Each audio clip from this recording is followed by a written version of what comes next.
नमस्कार, मैं अजय कुमार शर्मा और आप देख रहे हैं नगरी न्यूज। आज हम खड़े हैं शहीद स्मारक पर। एक तरफ आजकल राजनीति गरमाई हुई है, कहीं मनरेगा, कहीं बीजीजी राम जी को लेकर, लेकिन इन सभी के बीच में कहीं भूलता हुआ इंसान बांग्लादेश की हालत, जो हिंदुओं पे अत्याचार हो रहे हैं, उसी को लेकर आज शहीद स्मारक पर आम पार्टी के कार्यकर्ता मौजूद हैं और मांग कर रहे हैं सरकार से कि जो हमारे बांग्लादेश में जो हिंदू हैं उनके साथ कहीं ना कहीं जो हुआ है वो नहीं होना चाहिए और आगे इन चीज़ों का ख्याल रखा जाए। ये इन सभी निवेदन के लिए आज ये उपस्थित हुए हैं और विरोध कर रहे हैं बांग्लादेश का जो भी हुआ चल रहा है। तो आज इनसे बातचीत करते हैं और इनकी समस्याएं और जो बांग्लादेश की हालत जो आज बनी हुई है उन सभी के बारे में जानते हैं।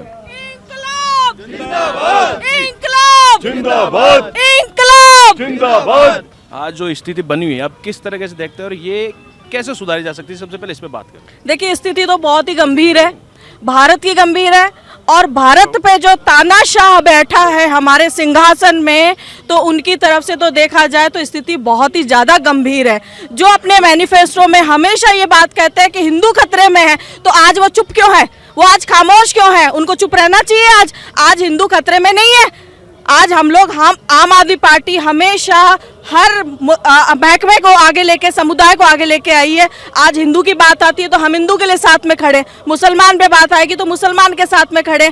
अरविंद केजरीवाल जी ने कभी भी यह तय नहीं किया कि हिंदू खतरे में या मुसलमान खतरे में है। उन्होंने हमेशा काम की राजनीति की कि बिजली नहीं है, पानी नहीं है, सड़कें नहीं है, इस पे काम करो ना। धर्म को आगे लेके आप मुखौटा पहन के आगे फिरते रहते हो, तो कहाँ चले गए आज आप आगे आइए ना। क्यों वो बांग्लादेश में बेचारे लोगों के ऊपर अत्याचार हो रहे हैं, वहाँ पे क्यों चुप बैठी है? सरकार किस तरह आप देख रहे हैं कि सरकार ऐसा क्यों कर रही है? क्यों अब तक सरकार बोल नहीं पाई? उन चीज़ों के लिए जवाब क्यों नहीं मांग पा रही है? सरकार का कोई ना कोई तो अंदरूनी कोई ना कोई तो मामला होगा, वरना नरेंद्र मोदी कहते हैं उसको। नरेंद्र मोदी ऐसे चुप बैठने वाला नहीं है। कोई ना कोई बात होगी, कोई ना कोई अंदरूनी को निर्णय होगा जिस वजह से चुप है। लेकिन वो ये भूल जाते हैं कि हम बात करते हैं कि हिंदू खतरे में है, हिंदू खतरे में है, तो वो क्या चुनावी माहौल के लिए हिंदू खतरे में है? क्या चुनाव लड़ने के लिए हिंदू खतरे में है? जब एक्चुअल में जब हिंदू खतरे में होता है तब वो अपने अंदर जाके चुपके बैठ जाते हैं।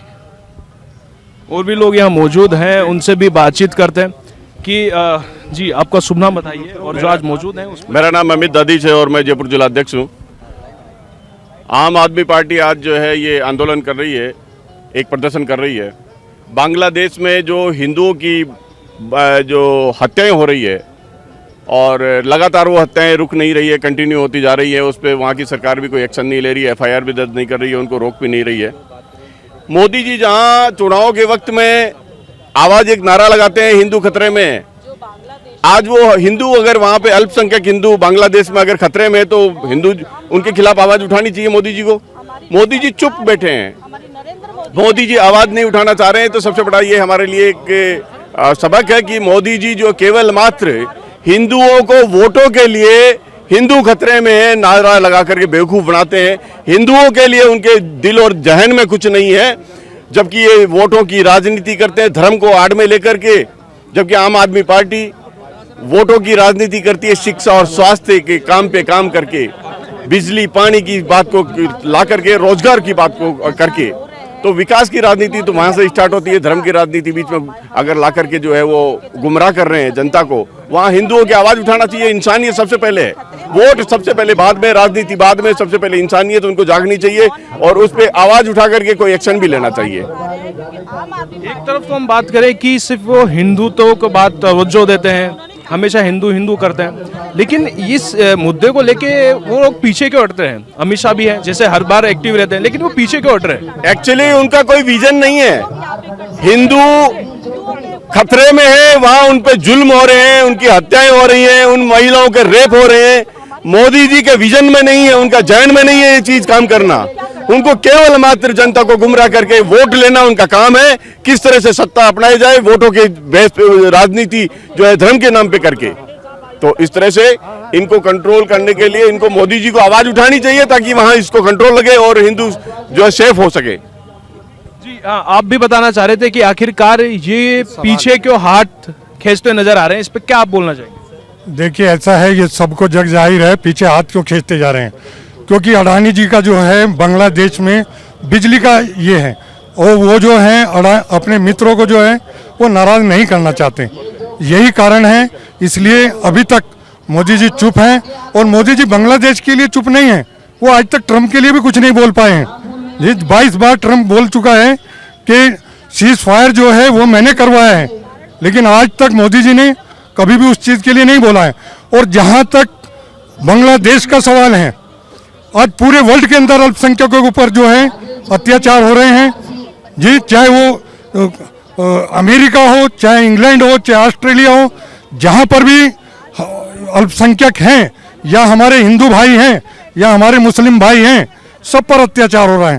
तो उन्हीं यहाँ पर इंडिया में भी जो है अल्पसंख्यकों के ऊपर अत्याचार हुआ है, इन्हीं को देखकर वहाँ पर भी वही हो रहा है।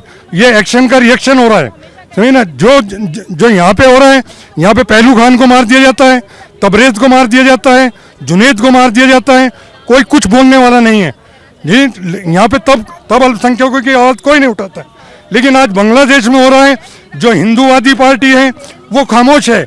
ये बहुत ही दुख की बात है और अफसोस की बात है कि क्या ये हिंदू जो है खाली वोट के लिए करते हैं, या बांग्लादेश जो हमारा बनाया हुआ है, जो हमने 1971 में बनाया है, जिसके हम बनाने वाले जो हैं हमारी श्रीमती इंदिरा गांधी ने जो है अलग किया था। आज हम देख रहे हैं कि आज हम इतने क्या हमारे सामने ऐसी बड़ी मजबूरी आ रही है कि हम बोल भी नहीं पा रहे हैं। यही मैं कहना चाहूँगा कि मोदी जी को जो है इसके ऊपर स्टेप लेना चाहिए और हसीना को छोड़ना चाहिए। अब मेरा सवाल आपसे ये रहेगा कि सबको स्वतंत्रता की आज़ादी है, सब स्वतंत्र रह सकते हैं, अपनी लाइफ अपनी ज़िंदगी स्वतंत्रता से जी सकते हैं, लेकिन जिस तरह का आप आज विरोध कर रहे हैं जो बांग्लादेश में हुआ, तो इसको अगर मान लो इंसाफ नहीं मिलता है, उन लोगों को न्याय नहीं मिलता है, तो ये विरोध प्रदर्शन किस स्तर पर जा सकता है और आपकी आगे की क्या प्रतिक्रिया रहेगी? देखिए, ऐसा है, सबसे पहले ह्यूमन बीइंग है, पहले इंसानियत है, वो कोई भी हो। समझ, अगर कहीं एक इंसान का कत्ल होता है, एक इंसान मरता है, तो समझ लो पूरी दुनिया के इंसान मर रहे हैं उसके पीछे। तो हमारे देश में जो है यहाँ पर डेमोक्रेसी है, यहाँ पर डिक्टेटर नहीं है, तो आज हमें उसका स्टेप लेना है। समझे, हमें जो है, क्योंकि जो स्टेप पहले लिया गया था आज भी वो स्टेप लेना चाहिए मोदी जी ने। मोदी जी को अब खामोश नहीं बैठना चाहिए, अमित शाह जी को खामोश नहीं बैठना चाहिए। तो ये बड़ी शर्म की बात है, जो हिंदूवादी पार्टी है वो हिंदुओं के लिए भी खामोश बैठी है, बाकी के लिए क्या बोलेंगे वो, उनसे क्या आशा कर सकते हैं, क्या उम्मीद कर सकते हैं हम।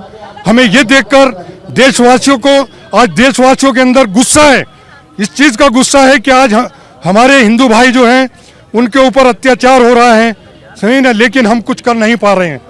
जय हिंद, जय भारत। तो देखा आपने कि आम आदमी के कार्यकर्ता हैं ये सभी, और ये शहीद स्मारक पर आज खड़े हुए हैं। सिर्फ एक बात जो जायज़ भी है कि जो बांग्लादेश में हिंदू है, अल्पसंख्यक के कैंडिडेट है, उन लोगों को इंसाफ मिले या ना मिले, लेकिन सुरक्षित वो रह सके। और हमेशा वो कह रहे हैं कि हिंदुत्व की बात करने वाली सरकार कम से कम हिंदुओं को तो बचाए। तो ऐसी ही न्यूज़ के लिए बने रहिए नगरी न्यूज़ पर। नमस्कार।